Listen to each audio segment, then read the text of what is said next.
Assalamualaikum warahmatullahi wabarakatuh. Alhamdulillah wassalatu wassalamu ala Rasulillah wa ala alihi wa man tabi'ahum bi ihsanin ila yaumiddin, amma ba'd. Para majelis guru yang semoga Allah muliakan, yang kita hormati Bapak Pimpinan Pondok Pesantren Modern Dinia, kemudian Kepala KMI dan segenap majelis guru yang semoga Allah muliakan.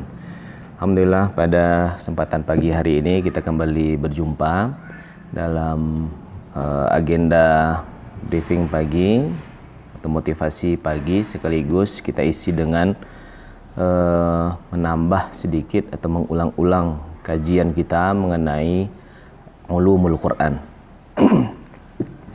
Insyaallah pada pagi hari ini kita akan mulai membahas tentang Al-Quran itu sendiri, berkaitan dengan tema wahyu.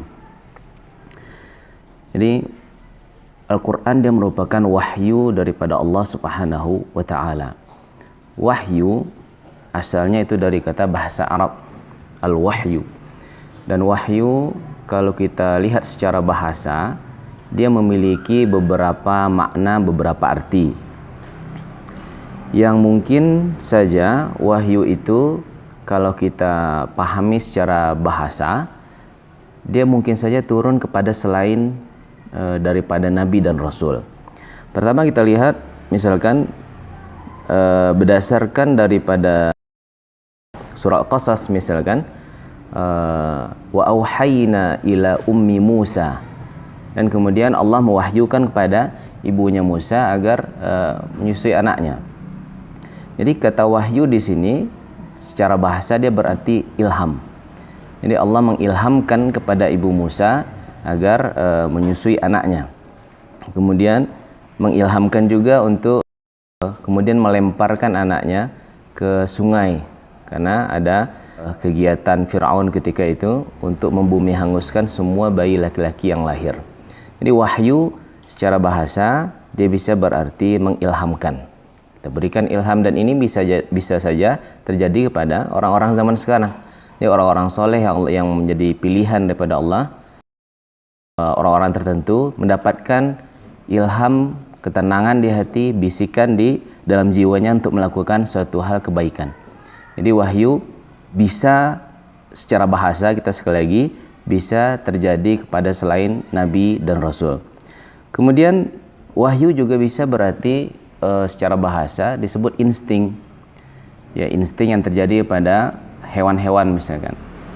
Misalkan pada surah An-Nahl itu Allah mewahyukan kepada lebah untuk membuat rumah di gunung-gunung, di tempat-tempat yang tinggi, yang jauh dari jangkauan manusia. Jadi itu insting yang juga menggunakan kalimat wa auhayna, dan kami berikan wahyu. Kemudian itu yang dalam arti kata positif barangkali. Bisa juga wahyu dari kata yang negatif, yaitu bisikan-bisikan yang terjadi antara sesama golongan syaitan atau jin. Ya. Yuhi ba'duhum ba'da zukhrufal qaul. Mereka, para golongan jin, baik dari golongan manusia ataupun golongan jin, saling membisikkan satu sama lain hal-hal yang negatif, yang tidak baik. Jadi inilah wahyu yang kalau kita pahami dari segi bahasa lughatan. Namun kalau wahyu istilahan, inilah yang hanya Allah berikan, Allah turunkan kepada Nabi dan Rasul. Misalkan kalau kepada Nabi kita bahas, ada yang melalui mimpi. Seperti Nabi Ibrahim menyembelih anaknya, itu berdasarkan wahyu. Namun wahyu berdasarkan mimpi. Apa perbedaan wahyu kepada nabi-nabi yang sebelumnya dengan Nabi Muhammad SAW? Kalau Al-Quran itu tidak ada satupun ayatnya dari awal Al-Quran, surah Al-Fatihah sampai akhir surah An-Nas, yang turunnya melalui mimpi. Semuanya turun kepada Nabi Muhammad SAW dalam keadaan beliau terjaga. Macam-macam caranya, bisa langsung malaikat Jibril menampakkan wujud nyatanya, kemudian disampaikan wahyu tersebut, atau ada muqaddimah dulu sebelum wahyu itu turun, seperti lonceng yang berbunyi keras, kemudian sampai Nabi merasakan suasana yang begitu berat, sampai Nabi berkeringat. Bahkan pernah ketika Nabi berada di atas kendaraan beliau tidak mampu menahan itu, kemudian akhirnya duduk istirahat. Jadi itu wahyu yang turun kepada Rasulullah SAW melalui perantara. Namun tidak pernah ada wahyu yang turun kepada Nabi dalam keadaan Nabi sedang tidur atau bermimpi. Tapi apakah Nabi tidak pernah bermimpi? Apakah Rasul kita Muhammad SAW tidak pernah bermimpi? Pernah. Namun dalam konteks firman Allah, Al-Quran yang dinaskan di dalam kitab suci kita, Mushaf Al-Quran, itu tidak ada yang dari proses mimpi daripada Rasul Muhammad SAW. Kemudian wahyu yang turun pada Nabi, sekali lagi bedanya dengan para anbiya sebelumnya, itu kebanyakan melalui perantara, yaitu perantara malaikat Jibril. Kalau yang langsung, kita sama-sama mengenali ada Nabi yang diberikan laqab, diberikan gelar, langsung berbicara dengan Allah, itu Nabi Musa, kalimullah. Namun kalau Nabi Muhammad, wahyu yang sampai kepada Nabi itu adalah dengan perantara. Jadi tidak ada yang melalui mimpi, tidak ada yang bicara secara langsung. Itu semuanya yang kita baca dari Al-Fatihah sampai An-Nas itu adalah melalui perantara. Perantaranya adalah kita mengetahui yaitu malaikat Jibril. Makanya kita membaca daripada istilah ulama, apa itu Mushaf Al-Quran, apa itu Al-Quran. Itu adalah wahyu Allah yang turun kepada Rasulullah Muhammad SAW biwasitati Jibril, dengan perantara malaikat Jibril. Al-mabdu'u bil Fatihati, yang dimulai dari Al-Fatihah, kemudian makhtum bi suratin Nas, berakhir dengan surat An-Nas, wal muta'abbadu bitilawatihi, dan bisa digunakan dalam proses-proses ibadah, dan membacanya pun sendiri termasuk kategori ibadah. Maka dalam sholat misalkan kita tidak boleh itu membaca selain daripada Al-Quran. Kita misalkan baca hadis misalkan dalam sholat, tidak bisa. Jadi yang dibaca dalam sholat adalah wahyu-wahyu daripada Al-Quran yang diturunkan melalui malaikat Jibril. Bentuk kedatangan malaikat Jibril pun juga beragam. Ada yang malaikat Jibril menampakkan wujud aslinya seperti kita sampaikan tadi. Pernah ketika pertama sekali wahyu turun, ketika itu Nabi Muhammad sangat merasa takut, dan Nabi Muhammad bisa mensifatkan malaikat bahkan ketika itu, mengatakan ketika dibentangkan sayapnya maka tertutuplah seluruh jagat raya. Itu dalam bentuk aslinya.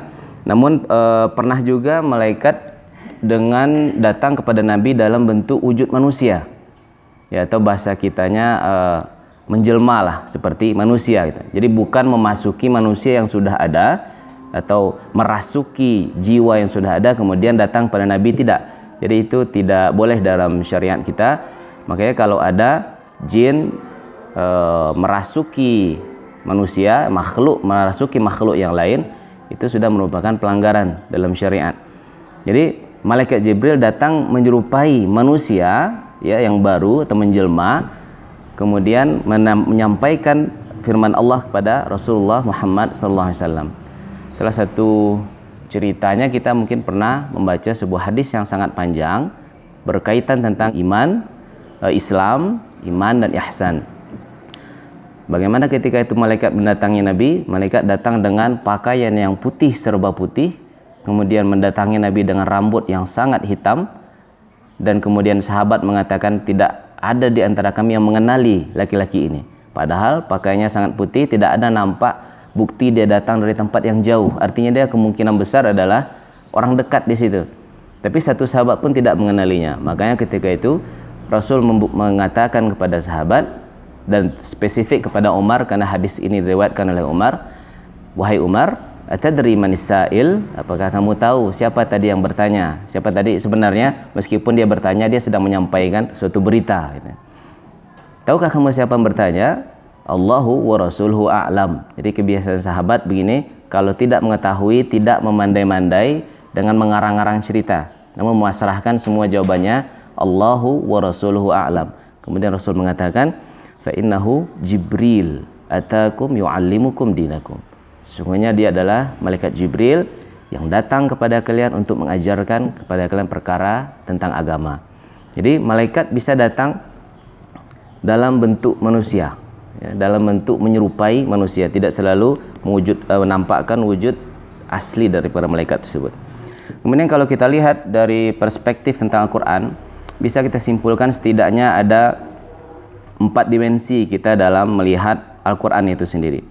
Pertama, kita melihat Al-Quran sebagai firman Allah, sebagai kalam Allah. Apa yang dimasukkan dari kalam Allah? Kalau dia adalah perkataan Allah, artinya bukan perkataan manusia, maka dia tentu saja memiliki keistimewaan yang luar biasa. Dan kalau jujur kita menyatakan cinta kepada Allah, tentu lebih menyenangi, lebih disenangi ketika kita akan membaca perkataan orang, perkataan zat yang kita cintai. Sedangkan seorang anak misalkan sudah lama tidak berjumpa dengan orang tuanya, kemudian mengirimkan surat kepada orang tuanya dari luar negeri, dari jauh, bagaimana begitu harunya seorang orang tua membaca surat cinta dari anaknya kepada orang tua.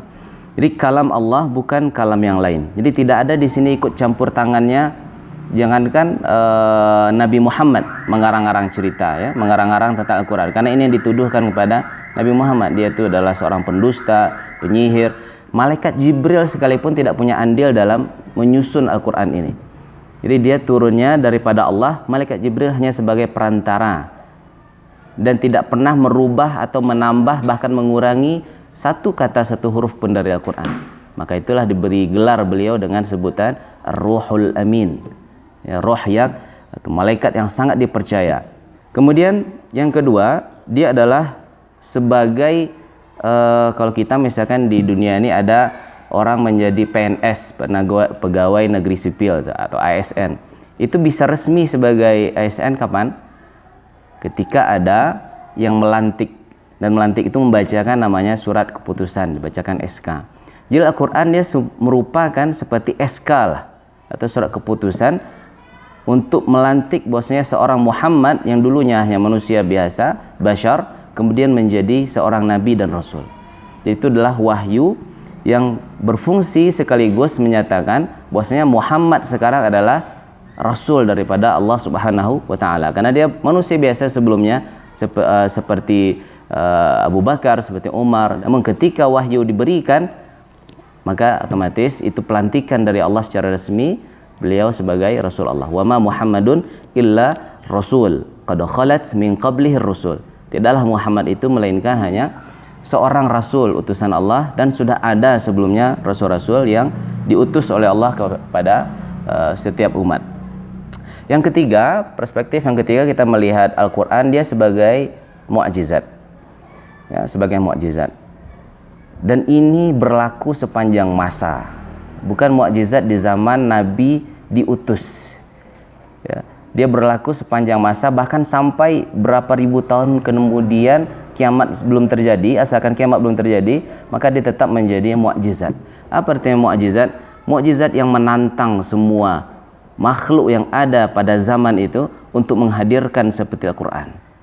Bahkan ini sudah langsung dilemahkan oleh Al-Quran sendiri, karena Al-Quran turunnya di zaman, di era kemampuan nalar manusia ketika itu dalam menghasilkan kalimat-kalimat yang indah, puisi-puisi yang luar biasa. Bahkan dengan melihat sesuatu saja lahirlah kemudian sebuah syair gitu.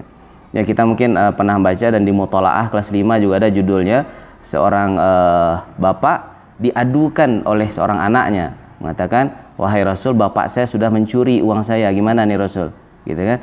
Bapak saya sudah mencuri uang saya. Kemudian ditanya oleh Rasul, kenapa kok sampai anak kamu mengadukan perkara kamu mengambil uangnya, mengambil hartanya? Maka lahir secara otomatis saja langsung dari mulut bapak itu, ghadawtuka mauludan wa'ultuka yafi'an tu'allu bima ahnu alaika wa tunhalu idza lailatun daqat bika suqmu lam abid li suqmika illa sahiran atamal malu ka'anni anal matruqu dunaka billadhi turikta bihi duni wa aynaya tahmulu. Dan itu mengalir begitu saja. Begitulah luar biasanya tingkat kefasihan, tingkat kemahiran orang dalam berbahasa Arab ketika itu.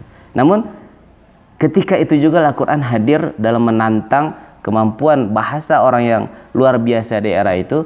Fa'tu bi suratin mithli, fa'tu bi suratin min mithli. Coba datangkan satu surat yang mirip, yang bisa sama luar biasanya dalam Al-Quran. Pada pertemuan sebelumnya kita sudah pernah bahas Jangankan untuk mendatangkan satu surat, mendatangkan alif lam mim saja yang memiliki kelebihan yang luar biasa. Kita sampaikan, alif lam mim saja itu tidak mampu manusia mendatangkan yang semestinya, yang semisal dengannya. Namun kemampuan nalar manusia baru sampai menghitung setiap huruf yang dimulai dengan huruf muqatta'ah tadi. Kemudian kalau dihitung satu hurufnya, kemudian dihitung lagi semua surat yang ada pada huruf tadi. Misalkan Al-Baqarah kita misalkan, karena itu gampang. Huruf alif pada Al-Baqarah itu semuanya habis dibagi 19. Huruf lam pada surah Al-Baqarah semuanya habis dibagi dengan angka 19. Huruf mim pada surah Al-Baqarah semuanya habis dibagi dengan angka 19. Manusia mana yang mampu untuk menghitung huruf awal yang dia sampaikan, kemudian jumlahnya bisa dibagi dengan angka tertentu. Misalnya kita bicara satu hari, huruf A yang kita sampaikan, semua huruf A bisa habis dibagi dengan angka tertentu. Tidak ada. Maka ini adalah mukjizat yang luar biasa yang harus menjadi kebanggaan kita dalam menghafalnya, membaca dan memahaminya. Dan yang terakhir mungkin barangkali karena pendeknya waktu kita, Al-Quran adalah sebagai perspektif kita memandangnya sebagai kitab suci. Jadi kita sebagai umat Islam, umat mukmin harus beriman pada pada beberapa kitab ya, kutub samawi namanya. Jadi Al-Quran dia termasuk kitab tadi, kitab suci. Maka tidak sempurna iman kita kalau hanya beriman pada Al-Quran saja, tidak meyakini bahwasanya ada Injil, Taurat, Zabur. Namun kita harus memahami pembuktian iman kita pada hal yang gaib ini adalah menyatakan bahwasanya Al-Quran penyempurna dari sekalian kitab suci.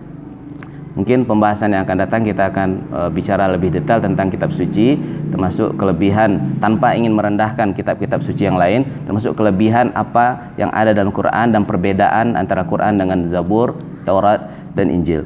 Demikian saja. Terima kasih atas segala perhatian, mohon maaf atas segala kekurangan. Mari kita mulai proses belajar mengajar dengan baca Al-Basmalah. Assalamualaikum warahmatullahi wabarakatuh.